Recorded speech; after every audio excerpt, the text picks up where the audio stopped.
السلام عليكم ورحمة الله، ازيكم يا شباب؟ معاكم زين المصري من قناة مصراوي جيمنج. النهاردة معانا فيديو جديد للاعب ستارز، واللي هو واحد من افضل لاعبين كلاش اوف كلانس، وهو بيمسح تحدي عيد كلاش السنوي الاول بكل سهولة، ويوفر اكتر من 6 سبلات و4 هيلر، ودايما يفاجئنا كده. بس قبل ما نكمل الفيديو ما تنساش انك تعمل لايك وتشترك في القناة وتفعل زر الجرس عشان يوصلك كل جديد. ويلا بينا نشوف المجنون ده عملها كده تاني ازاي. زي ما انت شايف نزل بواحد من البالونات فوق الاكس، ونزل بالآلة من على شمال التصميم عند رقم 2، وراح نزل بيها اكيد واحدة اخفاء مع غضب. وشوف بقى بيتعامل مع الاخفاء بكل بسلاسة ازاي. ماشي، قدر ان هو ياخد التاون هول، وقدر بواحدة اخفاء كمان ان هو ياخد السكاتر بكل سهولة. زي ما انت شايف الاكس بتدمر باستخدام البالونات، ونزل بواحدة هنا سكيلدونات عند رقم 1 علشان يمسح الآمر، والاتنين مخزن الاكسير اللي هنا. تمام.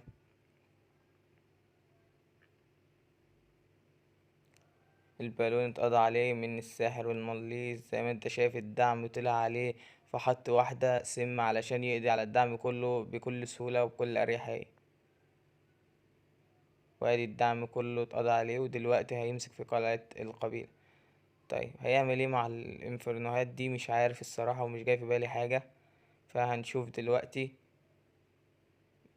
تقريبا هنحط العملاق عشان لا، مسكت ماشي، حط العملاق ويستنى شوية وحط واحدة تجميد، وهيقدر مع واحدة هيلر ورا العملاق عشان يحافظ عليه لأطول وقت ممكن.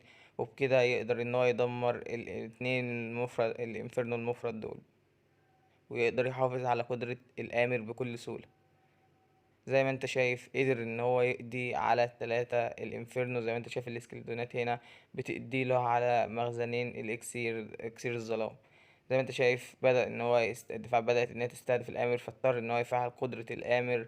تمام. وزي ما انت شايف التوفير اتوفر 4 هيلر وواحد من الغضب، وواحد من سبيل الاخفاء، وتعويذة استدعاء، واحدة زلزال. مش عارف ازاي يا ترى، بس السكلتونات دي هتقدر تمحي التصميم؟ انا مش عارف ازاي على طول ستارز ده بيفاجئنا ويمسح التصاميم دي بكل سهولة كده.